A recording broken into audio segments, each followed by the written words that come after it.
ইয়াসির আলীর কাছে কি মনে হয়েছে যে আমাদের কি টার্গেটটা 1 বলে 6 রান, মানে আমাদের করতে হবে সুপার ওভারে 6 বলে 1 রান করতে হবে। তো তাকে কেন 6 মারতে যেতে হবে? 6 বাদ দিলাম, তাকে কেন 4 মারতে যেতে হবে? বা তাকে কেন ডাবলের জন্য দৌড়াইতে হবে? মানে কথার কথা বলছি আমি, যেখানে আমাদের টার্গেটটাই হলো 6 বলে 1 রান, সেখানে আমরা উইকেটটা কেন হারাবো? তো ইয়াসির তিনি আজকে সুপার ওভারে চরম দায়িত্বহীনতার পরিচয় দিয়েছেন।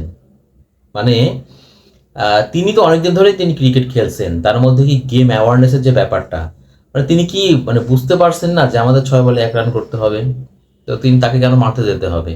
যাই হোক, আমরা সুপার ওভারে লাস্টে আমরা ওয়াইড থেকে কিন্তু পরের বলে ওয়াইড থেকে কিন্তু ম্যাচটা আমরা জিতলাম। তো এর আগে দেখেন, যদি আমরা এই ম্যাচটার কথা বলি, ভারত বাংলাদেশের দলের মধ্যেকার ম্যাচটার কথা বলি, তাহলে পরে ম্যাচ তো প্রথম 20 ওভারে নিষ্পত্তি হয়ে যায়, এবং বাংলাদেশের তো প্রথম 20 ওভারেই জেতা উচিত, জেতা ম্যাচ ছিল বাংলাদেশের জন্য। কিন্তু লাস্টের ওই ইনিংসের লাস্টের বলে গিয়ে আকবর আলী তিনি যে শিশুসুলভ আজকে আচরণটা করেছেন, মানে অন্তত আকবরের মতো এত, তিনি তো অনেকদিন ধরে ক্রিকেট খেলছেন, সো তাকে তো আর তার এক্সপিরিয়েন্সটাকে খাটো করে দেখার কোনো সুযোগ নাই। কিন্তু আকবরের কাছ থেকে আমরা ওইরকম শিশুসুলভ আচরণটা কোনোভাবেই আশা করি না, কামনা করি না। দেখেন, বাংলাদেশ আজকে প্রথমে ব্যাটিং করলো, ব্যাটিং করে তারা রান করলো কত, 194, 6 উইকেটে। তো টি-20 ক্রিকেট 194 রানকে খারাপ বলার কোনো সুযোগ নাই, ভালো রান করছে বাংলাদেশ। তো এরপরে দেখেন, ভারতের যে ইনিংস 195 রান টার্গেট ছিল, তারা লাস্টের যে 2 ওভার, মানে 12 বলে রান দরকার ছিল 21, এখানে হচ্ছে আপনার নায়ক হলো রিপন। 19তম ওভারে তিনি দুর্দান্ত বোলিং করেছেন, 5 রান দিয়ে একটা উইকেট নিচ্ছেন, এবং এতে গিয়েই লাস্টের ওভারে তখন ভারতের দরকার হচ্ছে 6 বলে 16 রান দরকার ভারতের। তো তারা কিন্তু প্রথম 4 বলে একটা ছক্কা এবং একটা 4, তাতে অলরেডি তাদের স্কোর কার্ডে 12 রান যোগ হয়েছে। পঞ্চম বলে বাংলাদেশ একটা উইকেট পাইছে। তো তাহলে লাস্টের বলে দরকার কত? লাস্টের 1 বলে 4 রান দরকার ভারতের। তো ওই রকম সময়ে ভাই তাদেরকে 1 বলে 4 রান করতে হবে, তাই না?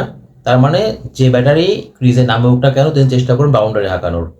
এটাই তো খুবই স্বাভাবিক। তো দুবে, উনিও আসলে হার্ষ দুবে, হ্যাঁ, উনিও চেষ্টা করেছেন বাউন্ডারি মারানোর, বাট আলটিমেটলি উনি যে শটটা খেলেছেন তাতে আসলে ওখানে 1 রান, তারা কিন্তু 1 রান প্রথমে নিল, এবং অনিচ্ছাকৃতভাবে, অনিচ্ছা সত্ত্বেও আমরা কিন্তু দেখলাম যে সেকেন্ড রানটাও নিল। আচ্ছা যাই হোক, ভালো কথা, যেহেতু এখানে বাউন্ডারি হয়নি, তার মানে ভারতের এখানে ভারত জিততে পারতেছে না ম্যাচটা।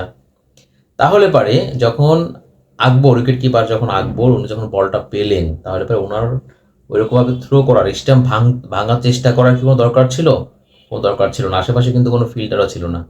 এবং এই যে আকবরের যে এই স্ট্যাম্প ভাঙতে যাওয়ার যে চেষ্টাটা, বলটা তিনি থ্রো করলেন, এর ফলশ্রুতিতে ইন্ডিয়া কিন্তু আরও একটা ইনিংসটা পেয়ে গেল, তারা কিন্তু তখন ম্যাচটা টাই করে ফেললো। তো এইরকম ভাই শিশুসুলভ ভুল করলে পারে কি হবে? অন্তত আকবরের কাছ থেকে কি এরকম আমরা আশা করি? আপনাকে থ্রো কেন করতে হবে? আপনাকে কেন স্ট্যাম্প ভাঙার চেষ্টা করতে হবে? কেন রান আউট করার চেষ্টা করতে হবে? নিক না ভাই 2 রান, ওরা ওরা তো 2 রান নিলে পারেও তো ম্যাচ জিতছে না, কারণ তাদের করতে হবে হচ্ছে 4 রান। কিন্তু ওই আকবরের ওই শিশুসুলভ ভুলটার কারণেই ম্যাচটা টাই হয়ে গেল। ওরাও 194 করে ফেললো, তখন ম্যাচটা টাই হলে পারে গড়ালো হচ্ছে সুপার ওভারে। এবং সুপার ওভারে দেখেন, ইয়াসির 6 বলে 1 রান করতে হবে না, বললাম তো। ইয়াসির তিনি, তার আগের কথা একটু বলে নিই, সেটা হলো যে ভারত প্রথমে ব্যাটিং করলো সুপার ওভারে।